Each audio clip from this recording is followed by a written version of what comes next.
Assalamu alaikum, chers frères et sœurs. Chaque jour, nous nous réveillons face à un monde rempli d'incertitudes. Certains commencent leur journée avec confiance, d'autres avec une inquiétude pesante, comme si un fardeau invisible pesait sur leurs épaules. Avez-vous déjà ressenti une fatigue soudaine, des blocages inexpliqués ou un mal-être qui semble surgir sans raison apparente? L'islam nous enseigne que nous ne sommes pas seuls. Un monde invisible coexiste avec nous, et certaines forces peuvent influencer notre quotidien de manière subtile mais réelle. Pourtant, Allah, dans sa sagesse infinie, nous a donné un moyen de protection puissant, les invocations du matin et du soir. Ces paroles sacrées ne sont pas de simples mots récités machinalement, mais un véritable rempart spirituel contre tout ce qui pourrait nous nuire. Aujourd'hui, nous allons découvrir ensemble ces invocations précieuses, leurs bienfaits et la manière dont elles peuvent transformer votre vie. Les dangers invisibles qui nous entourent. Il y a des blessures que l'on voit, et d'autres que l'on ressent sans pouvoir les expliquer. Des instants où tout semble s'effondrer sans raison apparente. Des opportunités qui nous échappent, des relations qui se brisent, une fatigue qui s'installe, sans que nous comprenions pourquoi. Mais l'islam nous enseigne une vérité que beaucoup ignorent. Notre monde ne se limite pas à ce que nos yeux perçoivent. Le Coran nous révèle l'existence des djinns, ces créatures invisibles qui, comme nous, possèdent le libre arbitre. Certains sont bienveillants, d'autres semeurs de troubles. Leur existence n'est pas un mythe, mais une réalité confirmée par la parole divine. Comme Allah nous l'indique, nous avons certes créé l'homme d'argile sèche, extraite d'une boue malléable. Et quant aux djinns, nous les avons créés d'un feu d'une chaleur ardente. Sourate Al-Hijr 15-26-27. Certains djinns errent sans but, d'autres cherchent à égarer les croyants, à insuffler le doute, à provoquer la peur. Leur présence peut peser sur nos vies sans que nous ne les voyions, affectant notre bien-être mental, nos projets et nos relations. Mais les djinns ne sont pas les seules forces invisibles qui peuvent impacter notre existence. Le mauvais œil, bien que souvent sous-estimé, est une vérité dont le prophète Das nous a avertis.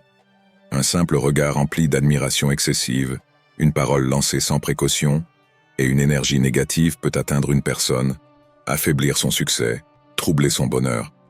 Le mauvais œil n'est pas seulement une superstition, c'est une influence réelle qui peut causer des souffrances profondes. Le mauvais œil est une réalité. S'il y avait quelque chose qui pouvait surpasser le destin, cela aurait été le mauvais œil. Hadith rapporté par Muslim. Trop souvent, nous vivons sans nous protéger, inconscients des dangers qui rôdent autour de nous. Nous attribuons nos échecs au hasard, nos douleurs à la fatigue, nos pertes à la malchance. Mais rien n'arrive sans raison. Il y a ce qui est visible, et il y a ce qui se trame dans l'invisible. Cependant, Allah, dans sa miséricorde infinie, ne nous a pas laissés sans défense. Il nous a donné des armes spirituelles puissantes, les invocations du matin et du soir, des boucliers protecteurs que trop de croyants négligent, alors qu'ils pourraient transformer leur vie. Ceux qui prennent le temps de réciter ces paroles sacrées ressentent un apaisement profond, une lumière qui éloigne les ténèbres, tandis que ceux qui les ignorent avancent sans protection, vulnérables aux influences invisibles qui affectent leur quotidien. Et dit, « Mon Seigneur, je cherche ta protection contre les incitations des diables, et je cherche ta protection, ô mon Seigneur, contre leur présence auprès de moi. » Sourate Al-Mu'minun 23, 97 à 98. Ne laissons pas ces forces agir sur nous sans réagir. Nous avons le choix, avancer avec la lumière d'Allah ou rester exposés aux dangers cachés. La protection divine est à portée de main. Encore faut-il l'accepter. Le pouvoir des invocations et du dhikr. Il existe un lien invisible entre l'homme et son Créateur. Un fil spirituel qui se renforce à chaque invocation, à chaque mot prononcé avec sincérité. Le dhikr, le rappel d'Allah, n'est pas une simple récitation, mais une clé qui ouvre les portes de la sérénité et de la protection divine.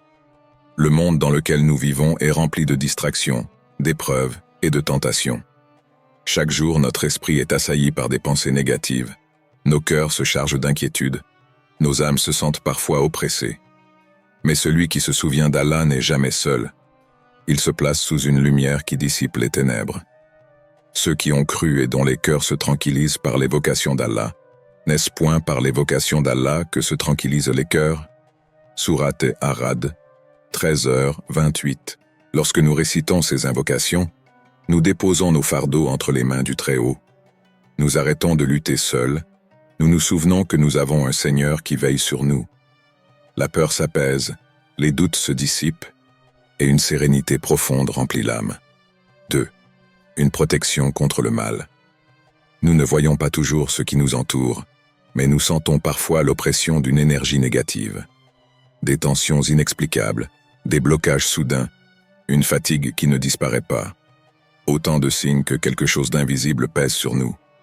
Le prophète S nous a enseigné que le mauvais œil, les djinns et les influences néfastes existent, mais qu'Allah nous a donné une armure spirituelle pour nous en protéger.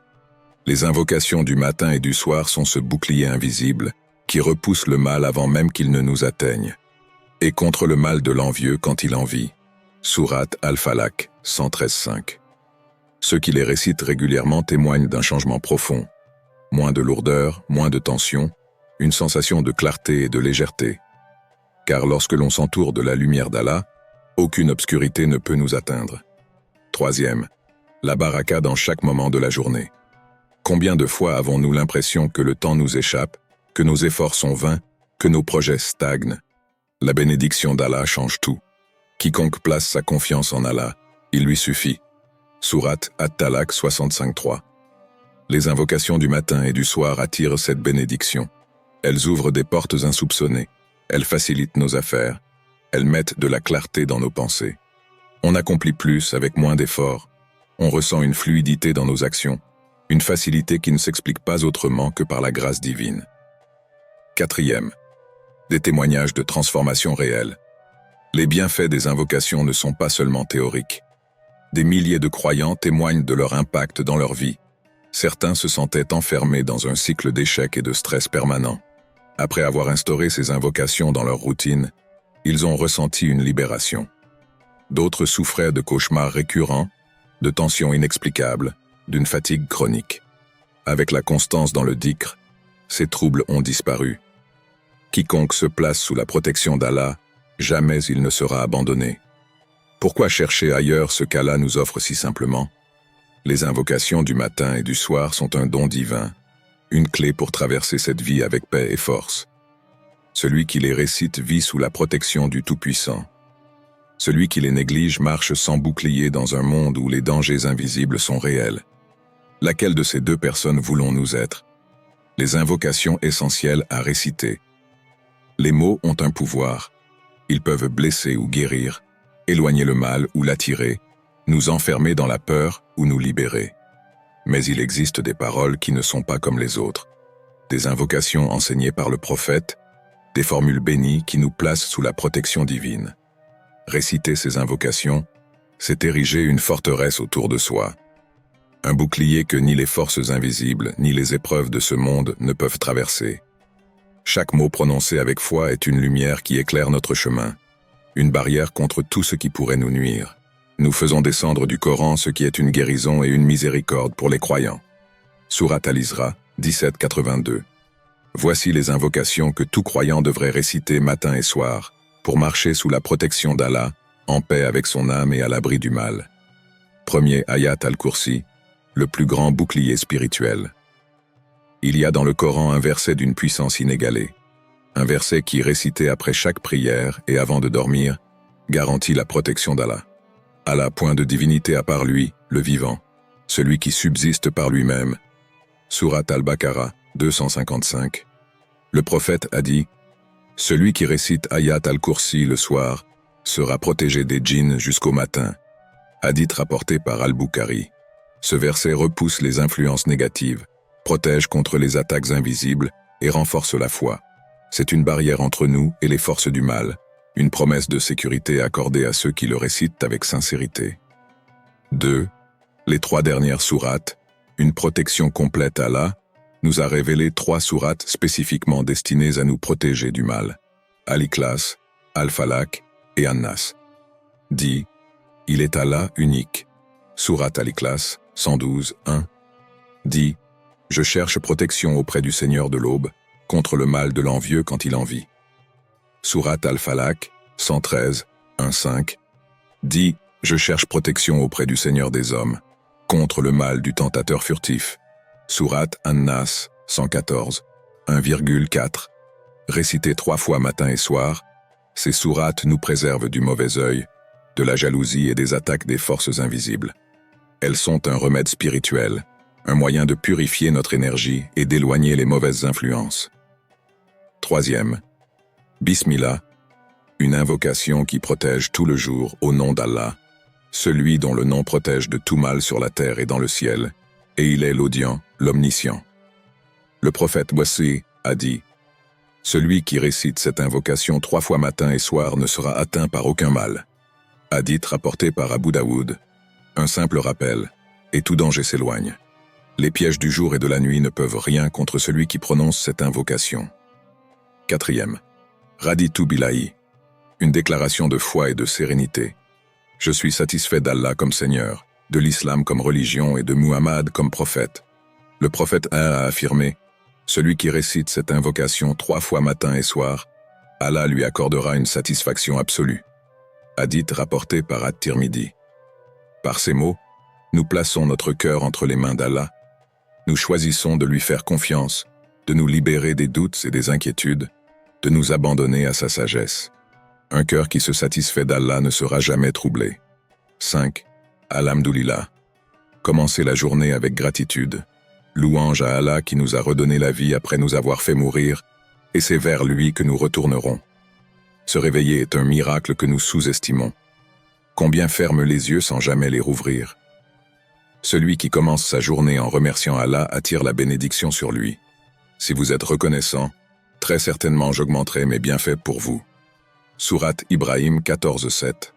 La gratitude attire la baraka, ouvre les portes de l'abondance et éloigne la tristesse.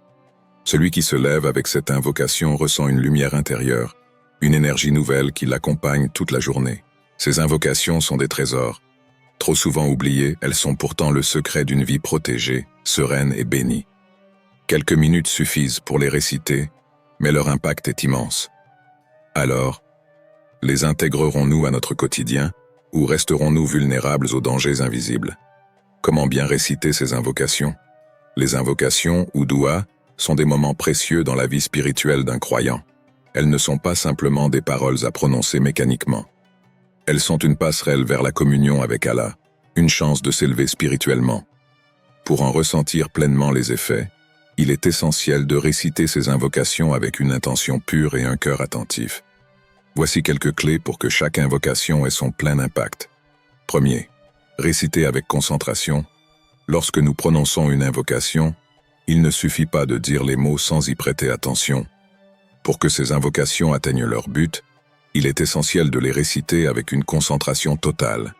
Chaque mot, chaque syllabe doit être prononcé clairement, sans précipitation. La concentration permet de méditer sur la signification de ce que l'on dit. En réfléchissant sur chaque phrase, en prenant conscience de l'importance de chaque demande que l'on adresse à Allah, l'invocation devient un véritable acte de dévotion. Cela implique de se libérer de toute distraction extérieure et intérieure. Prendre quelques instants pour se recentrer, fermer les yeux, et se concentrer sur la signification profonde de chaque mot peut renforcer l'impact spirituel. Comme il est dit dans le Coran, et invoquez-le dans vos cœurs, humblement et avec crainte, sans élever la voix, de jour et de nuit. Sourate Al-Araf 755. Cette humilité et cette concentration sont des éléments cruciaux dans l'acte de l'invocation. 2. Éviter la précipitation. La précipitation peut parfois altérer la profondeur de l'invocation. Nous vivons dans un monde où la vitesse est devenue une norme, et même notre pratique spirituelle peut parfois en souffrir. Réciter une invocation rapidement, en enchaînant les mots sans en comprendre le sens, est contre-productif. Ce n'est pas la quantité d'invocations qui compte, mais leur qualité. Il est donc important de prendre son temps. Même si l'invocation consiste en quelques mots, l'essentiel est d'être pleinement présent dans l'instant. Se poser avant de commencer à réciter, respirer profondément pour se détendre, et ensuite prononcer chaque mot avec une sincérité profonde, permet de se connecter davantage à Allah. Chaque invocation devient alors un véritable dialogue, un appel que l'on adresse avec le cœur. Invoquez votre Seigneur avec humilité et discrétion. Sourate Al-Araf 755 nous enseigne le Coran, nous invitant à éviter la précipitation dans nos prières. Troisième, créer une routine quotidienne. Une des meilleures façons de faire en sorte que nos invocations soient effectives est de les intégrer dans notre quotidien. Faire des invocations après les prières obligatoires, comme après le Fajr ou le Maghrib, ou encore avant de dormir, permet de les ancrer dans notre vie de manière régulière. Ces moments, en dehors des prières formelles, deviennent des instants privilégiés pour renforcer notre lien avec Allah. Créer une routine spirituelle ne consiste pas seulement à réciter des mots, c'est aussi une manière d'ouvrir son cœur à Allah chaque jour. Cela devient une pratique de régénération spirituelle. Le prophète Muhammad, paix et bénédiction sur lui, nous a montré l'importance de ces moments en les rendant réguliers et en nous incitant à ne pas négliger l'invocation. Le Coran nous rappelle, à travers ses nombreux versets, que le souvenir d'Allah est ce qui fortifie le cœur. En vérité, c'est par le souvenir d'Allah que les cœurs trouvent la paix. Sourate Ar-Ra'd, 13h28. Quatrième. Être persévérant. Les effets des invocations ne se manifestent pas toujours immédiatement. Parfois, il faut du temps avant de voir les bienfaits de nos prières. Mais la persévérance est une qualité essentielle dans la vie spirituelle. Ne pas se décourager face aux épreuves, mais continuer à invoquer Allah, en ayant confiance qu'il entend et répond à chaque appel. Le Coran nous rappelle que ceux qui persistent dans l'invocation ne sont jamais laissés sans réponse. Votre Seigneur a dit « Invoquez-moi, je vous répondrai ». Sourate Ghafir, 40-60. Ce verset renforce l'idée que la persévérance dans l'invocation mène toujours à une réponse, bien que parfois cette réponse puisse être différente de ce que nous attendions. La réponse d'Allah est toujours celle qui nous est la plus bénéfique. En résumé, bien réciter les invocations nécessite une présence totale et une attention sincère, loin de toute précipitation. Cela doit faire partie d'une routine quotidienne, en prenant le temps de se connecter profondément à Allah à chaque récitation. C'est dans cette tranquillité de cœur, cette attention aux paroles prononcées, que les invocations déploient toute leur puissance. Ancrez l'invocation dans le fil de votre existence.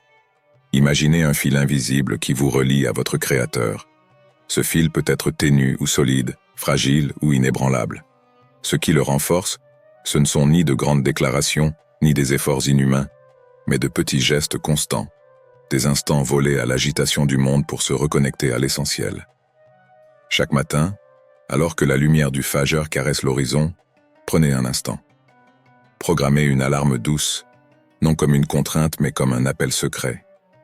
Un rappel discret que ces mots murmurés dans le silence de l'aube sont des semences d'apaisement dans le jardin de votre âme.